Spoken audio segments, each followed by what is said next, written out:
Seja bem-vindo, como vai? Tudo bem, e você? Muito bem, doutor Leandro Teles hoje veio para a gente poder falar sobre Alzheimer. E aí a gente vê o quanto que as pessoas hoje em dia estão alarmadas, porque fala, mas nunca se teve tantos casos de Alzheimer. Isso é uma verdade ou hoje o diagnóstico ele é mais preciso? As duas coisas são verdadeiras. Então, a gente tem um envelhecimento progressivo da população. Então, tem sim, a gente está aumentando os casos pela longevidade. A gente estima que até 2050, um quarto da população já vai estar acima de 65 anos. Então, essa pirâmide de pessoas acima dos 65, como a longevidade é o principal fator de risco, então tem aumentado. Agora, também aumentaram os diagnósticos. Porque o que a gente falava antes, que era a senil, demência senil, esclerose, tudo isso hoje está sendo interpretado como formas de doença de Alzheimer. Então, hoje em dia, a gente não tolera mais quadros que antigamente a gente falava assim, é normal para a idade. Esquecer é normal, ele é super esquecido, é normal para a idade. Ele não fica sozinho, mas é normal para a idade. Não. Hoje em dia, perda de autonomia, perda de segurança ou independência é sinal de problema em qualquer idade. Agora, a gente falou no esquecimento. E aí as pessoas falam, mas a gente esquece. Tudo bem, é normal, eu também esqueço, todo mundo esquece, mas a frequência desse esquecimento que deve ser levada em conta também, né? Exatamente, todo mundo esquece, a memória é uma das funções mais complexas, sujeitas à falha, em qualquer idade, quando a gente está mais estressado, dorme mal, então todo mundo esquece hora ou outra.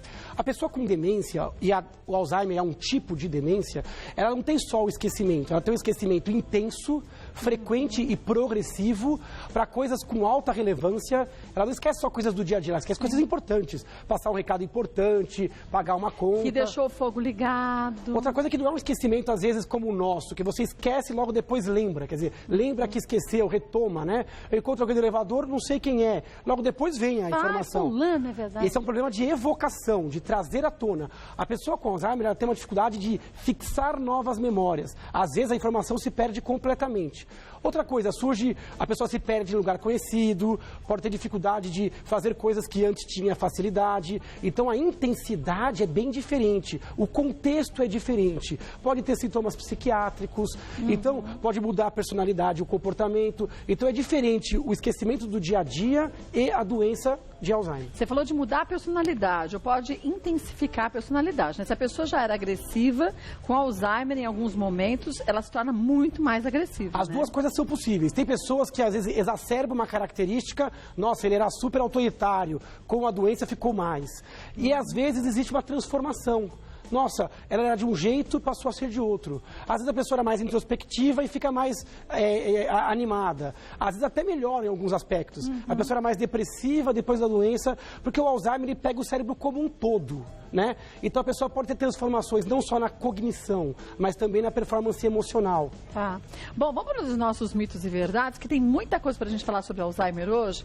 A doença de Alzheimer não tem cura. Verdade, infelizmente é uma verdade. Então a doença de Alzheimer é uma doença neurológica cerebral, progressiva, crônica e até este momento incurável. Mas os neurônios perdem a conexão? Existe um empobrecimento, uma redução da conexão, a gente diminui as sinapses, mas também a perda de neurônio, a morte de neurônio. Então eles vão morrendo e os poucos que estão ali ativos não se conectam, não se falam a mesma língua. Os dois fenômenos são compatíveis com esse diagnóstico. Você tem acúmulo de proteínas anormais dentro do neurônio e também fora. A gente fala de placas senis, placas amiloides e fora, e dentro também tem. Então, você perde neurônio. Na verdade, o envelhecimento leva a uma perda de massa cerebral naturalmente. No Alzheimer, ela é mais precoce e muito mais intensa. Então, é uma doença que não tem cura, mas tem tratamento. Hoje em dia, a medicina avança e a gente já tem remédios que atenuam os sintomas do esquecimento, que atenuam os sintomas também psicológicos e psiquiátricos do Alzheimer. E junto com os medicamentos, é fundamental toda uma mudança ambiental. Hoje você trata, mas tem que conviver e fazer as adaptações. Cura ainda não. Vamos ver aqui uma imagem, até para você em casa entender. Quer ver? Aqui, ó. Cérebro com Alzheimer e cérebro normal. Interessante, né? Do lado de cá a gente tem um cérebro de tamanho normal, né? Se a gente colocar no close. É que aqui tá invertido. Aqui, olha, cérebro normal. A gente tem essa imagem, um pouco o cérebro mais robusto, né? Agora, o envelhecimento já leva à atrofia, né? Já acontece um pouco o lado de cá, isso. olha, o lado de cá já mostra um cérebro mais atrófico. Então esse é um cérebro que poderia ser compatível com uma doença de Alzheimer. Ou até com uma pessoa normal, mas bem idosa, assim, em torno dos 80, 90 anos. Olha embaixo, ó, o outro corte. Pessoa normal, olha o cérebro visto de frente. A área da memória, Kátia, é aqui, ó. Esta região onde o Alzheimer pega mais. E ela aqui está íntegra, né? Olha aqui como ela está. Parece gente que acha que parece um rocambole. Aqui você tem, olha, uma região. Essa região chama hipocampo. Assim ela é normal. Agora, dá uma olhadinha o que a doença faz com esta região que fixa novas memórias, né? Olha do lado de cá. Gente, fica sem um pedaço. Podemos até dar um closezinho aqui. Olha lá. O cérebro todo menor, né? A gente tem muito mais reentrância, sulcos, mas olha como é uma perda. Ao despovoamento da região que fixa novas memórias. Perde uma massa mesmo, Perde massa. O cérebro ele fica mais leve e por isso a gente chama de insuficiência cognitiva. É como se ele atrofiasse? É como se ele atrofiasse mais do que se espera pelo envelhecimento normal. Começa aqui, mas depois pega outras regiões. Por isso que começa com dificuldade em fixar memórias novas.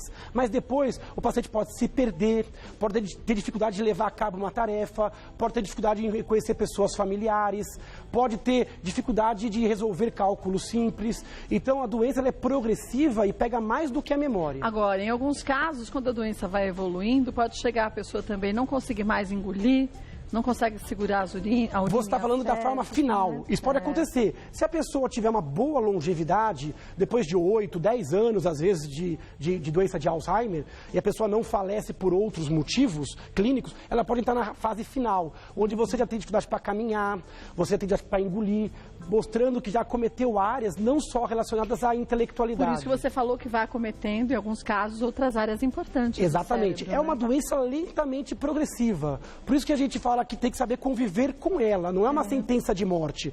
É uma doença que muitas vezes a pessoa morre com Alzheimer, não de Alzheimer. Então, muitos não chegam nesse estado final. A gente, às vezes, recebe o diagnóstico e fala, nossa, já estou imaginando o meu familiar numa cama ou numa cadeira de rodas.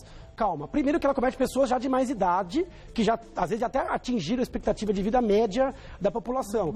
E a doença pode demorar 10, 15 anos para evoluir para esta fase que você comentou. Mas, em alguns casos, a gente vê que ela evolui rápido. Por que para algumas pessoas a doença pode evoluir rápido e em outras pessoas a doença pode evoluir de uma forma mais lenta? Existem variações. O Alzheimer, a gente fala Alzheimer, mas é bem possível que a gente esteja falando de várias doenças que respondem para o mesmo nome. Tem formas que são mais rapidamente progressivas. Às vezes com 2, 3 anos o paciente já está bem acometido. Como tem formas que com 20 anos o paciente não está. Em média, uma década, 8 anos. O que varia de um caso para o outro? Qual é o perfil genético da pessoa? Que tipo de cérebro que chegou na terceira idade? Já tinha outras lesões, por exemplo, por pequenas isquemias, traumas, AVCs, né? AVCs. Então depende de em que cérebro aconteceu a doença e qual é a carga genética. Então isso varia de pessoa para pessoa. Os Alzheimer mais jovens, eles tendem a ter mais perfil genético. Até teve um filme, né? Sim. Que falava sobre isso. Foi o Pra Sempre Alice, que é um livro, foi adaptado e foi uma obra muito vista, porque rendeu o Oscar a Julianne Moore e mostra um Alzheimer genético. Ela teve aos 50 e poucos anos. 50 anos, é uma mutação no gene da presentilina e lá você acompanha na visão do paciente, da sua família, como acontece essa desconstrução. É uma professora universitária com 50 anos, altamente recomendado o livro e o filme, e você vai vendo essa desconstrução mental, né? Toda a compreensão que o paciente tem no começo da doença, todo o sofrimento, e você entende que não é uma doença da pessoa, é uma doença da família, é uma doença da sociedade. Todo mundo se altera com a presença de um paciente com Alzheimer, não apenas a pessoa. Por isso que é um tema de saúde pública. Vamos ver mais um mito ou verdade? Vamos ver o próximo qual é? O paciente com Alzheimer apresenta dificuldade intelectual progressiva, mas raramente tem problemas psiquiátricos. Isso é falso, isso é mito, né? Na verdade, é muito comum a associação. 80% dos pacientes com Alzheimer, durante a sua evolução, vai ter sintomas psiquiátricos. Ou depressão, ou ansiedade, ou uma franca agitação, pode dar alucinações visuais, tem confabulações, a pessoa às vezes por ter lacunas de memória pode começar a inventar algumas histórias ou achar que aquilo é verdade. Então existem fenômenos psiquiátricos, por isso que é uma doença neuropsiquiátrica. Começa com quadro cognitivo na memória, mas pode associar sintomas, morbidades psiquiátricas na evolução. Eu tive contato com uma pessoa da família que teve Alzheimer e o que eu percebi era assim, na hora que a gente chegava, ela lembrava de mais coisas e conseguia conversar melhor. Passava uns 20 minutos, sabe quando parece que a pessoa já vai ficando com o cérebro cansado? Ela já não conseguia fazer ligação do que você falava e do que acontecia com a mesma facilidade. Como há um empobrecimento intelectual, quando você chega, existe toda uma motivação, um envolvimento.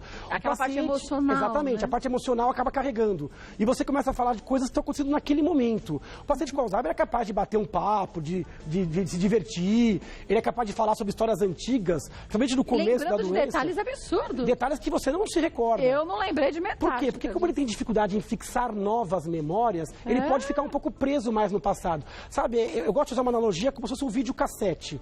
O Alzheimer, inicialmente, ele quebra o botão REC do videocassete, aquele antigão.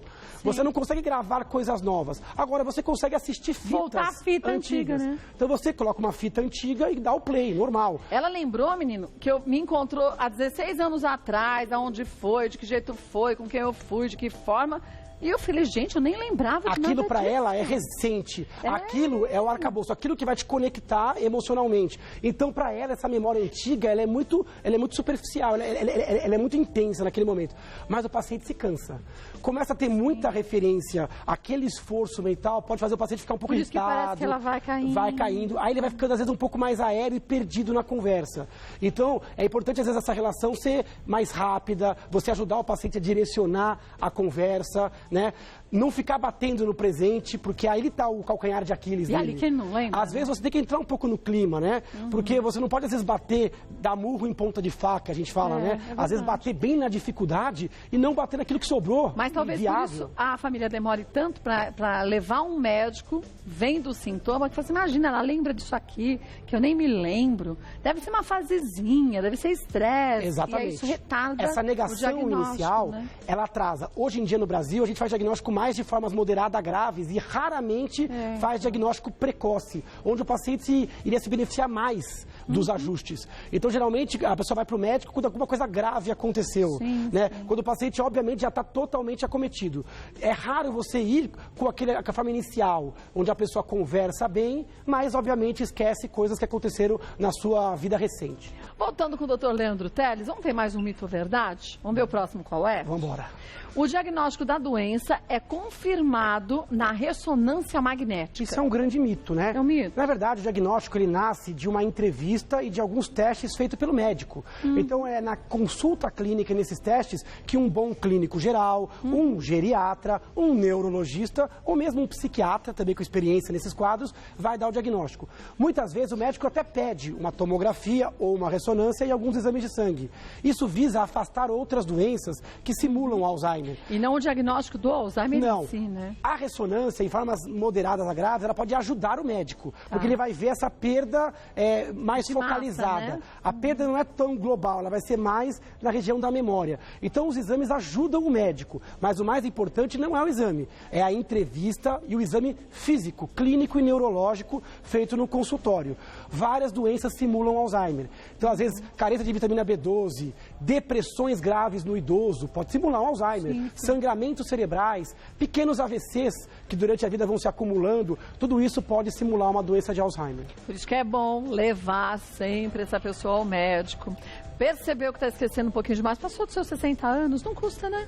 É fundamental check-up, é fundamental que sempre se aborde numa consulta geriátrica a questão da memória, de como está a cognição, se está tendo alguma perda, qualquer perda funcional. Nossa, eu não consigo deixar ele mais sozinho, eu fico preocupado. Então, nossa, ele fazia aquilo com facilidade, hoje ele tem dificuldade. A minha mãe sempre recebia as pessoas e fazia um jantar, hoje ela se embanana. Nossa, ela conseguia uma coisa, hoje não. Perda funcional não é normal. E às vezes a gente percebe que fisicamente, quer dizer, o corpo está funcionando em equilíbrio, o problema é a cabeça, né? Às vezes o corpo está perfeito. É muito que o pessoal fala assim, nossa, tá ótimo, né? O meu pai tem o corpo normal, minha mãe os dois seriam complementos, né? A cabeça de um com o corpo do outro.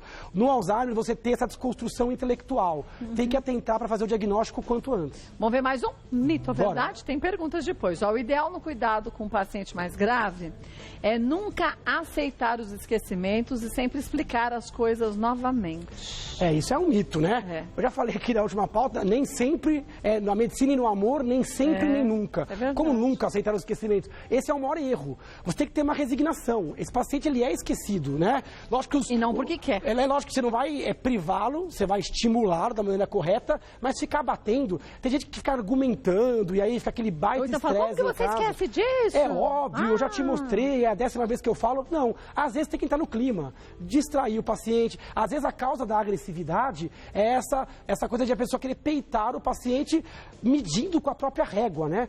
Eu uso a minha cognição para avaliar o potencial de um familiar meu. Você sabe que eu conheci uma pessoa que tem uma casa de repouso, principalmente para pacientes com Alzheimer, é um médico. E ele disse que lá o que eles fizeram, tem uma área verde, mas tem um ponto de ônibus lá dentro. Eu falei, ponto de ônibus? Ele falou, porque toda hora eles querem sair porque querem pegar o ônibus para casa. Então a gente fez como um ponto de ônibus e eles ficam sentadinhos. Ele falou, depende do grau de Alzheimer, eles com 15 minutos. E aí esquecem que vão pegar o ônibus e passam a ter uma vida normal, conversando com os outros normalmente. Se você vai toda hora explicar, você não pode sair, isso revolta, gera estresse e ele depois precisa ser medicado de uma forma diferente. Então, ali você deixa que ele vai ficar sentado esperando o ônibus. O ônibus não vai passar, porque não é ponto de ônibus. Mas ele vai, junto com outra pessoa do lado, começar a se comunicar e eles vão levantar e vão sair. Esse exemplo é um exemplo perfeito, onde a criatividade e a aceitação e o conhecimento acerca da doença leva à melhora da qualidade de vida. Ficar discutindo, às vezes, ou peitando, ou querer impor uma coisa que o paciente não tem capacidade, acaba levando a mais estresse. Você falou esse exemplo, o Fantástico mostrou, já tem, acho que alguns anos atrás, uma cidade, era uma... verdade, você chegou a ver isso? Eu vi, uma vila parecia, né? Eles armaram uma cidade cenográfica, onde tinha a prefeitura, e ali, na verdade, era um centro de convivência de idosos com esquecimento. Só que com pequenas casas. Era um apartamento, só que a porta... Eles iam no mercado, e eles iam para a escola, universidade, tinham aulas. Então, olha como você, entrando no clima, consegue trazer qualidade de vida, ao invés de você, pela sua negação, pela sua não aceitação, acabar impondo e confrontando o paciente com a doença. A qualidade de vida dessas pessoas que estão nesse lugar, muitas vezes, é maior e melhor do que aquelas que você acha que tem que estar a pessoa do seu lado. E você não tem a habilidade e nem o equilíbrio emocional, muitas vezes, para tratar. Exatamente, você tem que dar o direcionamento, o estímulo, mas também entender qual é o limite, né? Dar uma coisa que a pessoa consegue lidar, consegue fazer, né? E isso vai ajudar ela a ter qualidade de vida e evoluir, né? Vamos ver mais? Bora. Dúvidas? Mas não é a primeira, né? Olha, Tatiane, sou muito ansiosa e vivo estressada. Agora estou esquecendo tudo. Não lembro de coisas ou situações que aconteceram recentemente. Será que tem Alzheimer ou posso vir a ter? Tatiane, então, difícil, né? Porque a gente não tem a idade da Tatiane. Né? Mas imaginando que ela seja uma pessoa jovem, né? Primeiro que é infrequente, quadros de Alzheimer. Segundo que ela já citou duas coisas que já levam ao quadro de esquecimento. Ansiedade dá esquecimento. Sim. A pessoa tem um foco no futuro, não vivencia o presente e fica desatenta. A pessoa ansiosa sempre está amplificando algum problema, tem sempre uma competição de pensamentos intrusivos. Então, tratar a ansiedade é melhorar a performance da memória. O estresse é outra coisa. Sobrecarga. Hoje em dia os jovens têm muita queixa de memória. 40% da população jovem brasileira tem queixa de memória. E quase sempre é por sobrecarga, né? No caso do idoso, as causas são outras. Tanto doenças, como o próprio tédio, às vezes, a rotina, a aposentadoria precoce, pode levar também a um pouco de dificuldade de memória, mesmo sem a pessoa ter diagnóstico de Alzheimer. Para ela, eu atentaria primeiro para diminuir a ansiedade, atividade física, boas noites de sono, válvulas de escape. Quando a gente cansa o corpo, a mente não consegue acompanhar mais aquele pensamento tão rápido, né? A gente sempre acha que nossa mente ela é infinita, né? Que sempre cabe mais alguma coisinha. Não. Você saturou o processo de concentração, você entrou no modo multitarefa, você vai ter falhas. É igual uma pessoa que roda pratos. Quanto mais pratos são rodados, maior a chance de você ter um lapso, uma falha, no caso, a memória, né? Então, Tatiane, vai cuidar da ansiedade, do estresse a princípio, e depois vai buscando outras formas, né, de relaxar, de acalmar. Sem dúvida. Esse caso, se for muito intenso, estiver atrapalhando, buscar um clínico. Às vezes problemas de tireoide em paciente jovem. Agora ela perguntou no final, será que eu tenho ou posso vir? Todos podemos. Todos que iremos envelhecer, podemos ter doença de Alzheimer. Não me parece ser o caso dela neste momento. E ter esquecimento quando jovem não aumenta a chance de alguém ter Alzheimer, porque são causas totalmente diferentes. Beijo pra você, Tati. Vamos ver mais um?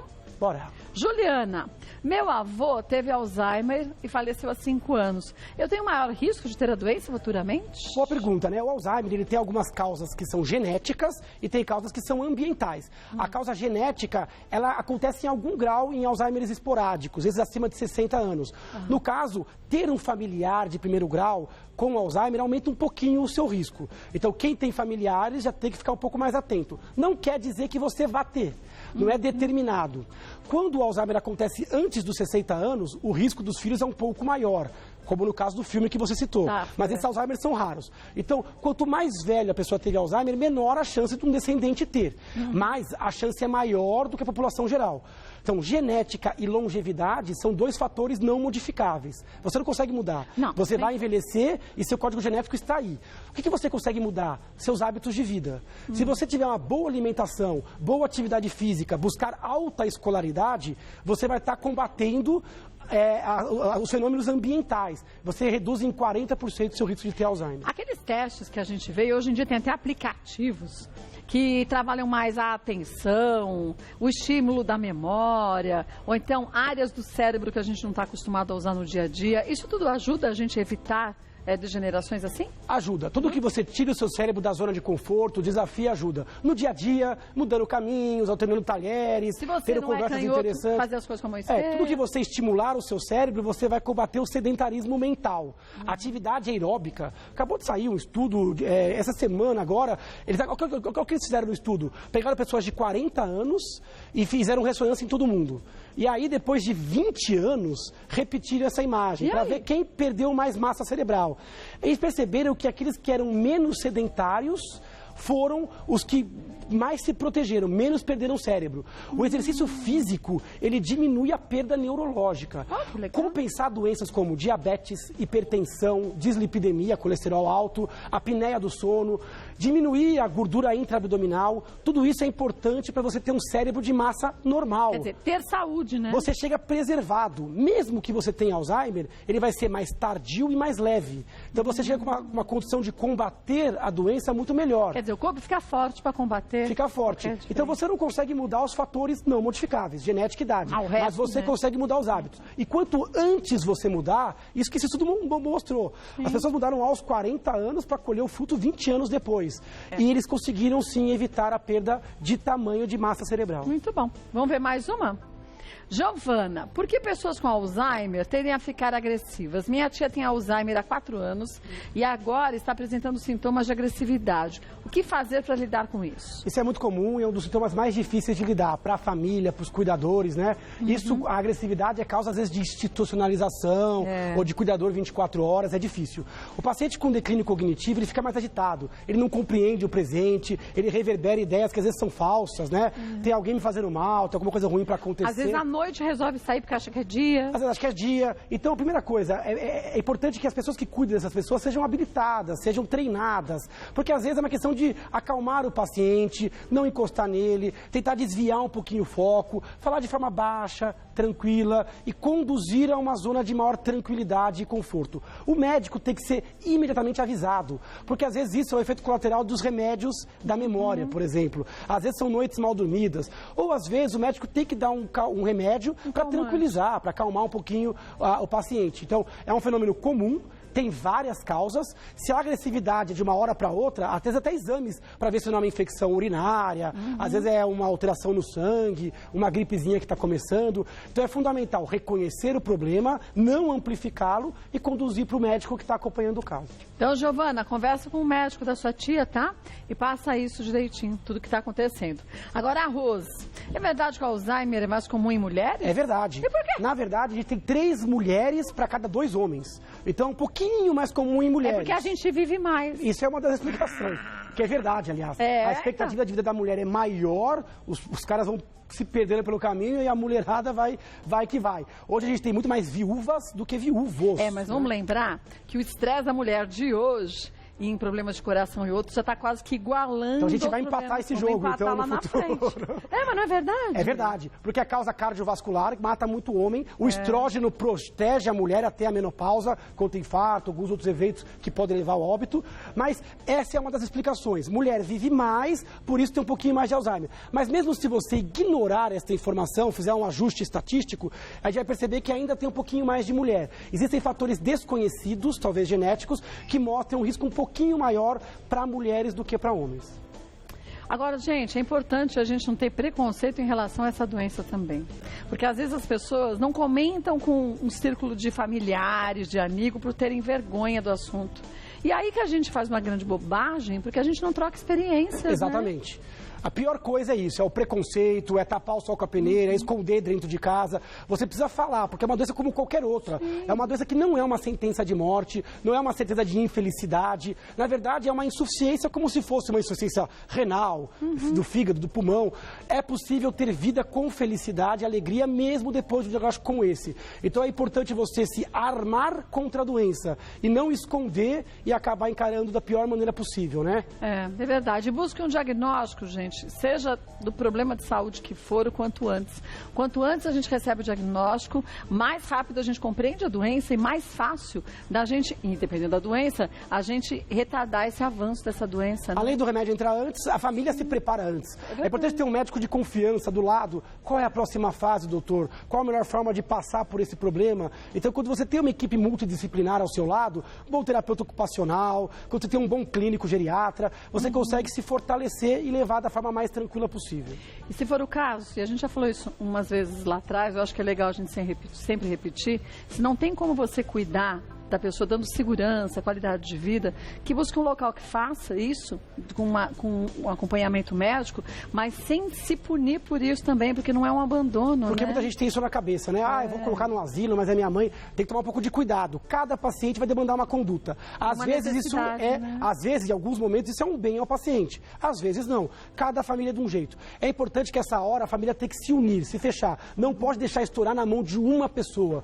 Às vezes é comum, um filho virar um cuidador, sem ter formação para isso, sem ter preparo emocional para isso, e aquela pessoa acaba desenvolvendo doenças do cuidador. Então é importante, às vezes, você terceirizar isso para alguém que é capacitado. Você continua sendo filho, né? Sim. Né? Você sempre vai ser filho, só que você vai deixar quem entende naquela fase cuidar do seu familiar. Olha, vou passar o site para vocês, doutor Leandro Teles, lá tem muita matéria legal, tem vídeos, entra lá, www.leandroteles.com.br, no Facebook é Neurologista Leandro Teles. Pode deixar pergunta lá. Uma fanpage, pode mandar perguntas, algumas dá para responder, às vezes não dá, mas pode colocar lá um comentário, até críticas, sugestão de temas. No Instagram, para quem gosta de ver fotos, Neuro Leandro Teles. Se quiser acompanhar a gente no Instagram, coloquei nossa fotinho também agora. Colocou? Vou curtir, vou compartilhar. Olha, vamos só lembrar, gente, o site leandroteles.com.br, sugestões você pode mandar pra gente, doutor Leandro retorna e a gente esclarece suas dúvidas aí. Obrigada, ótima semana pra você. Até a próxima. Obrigada, até a próxima.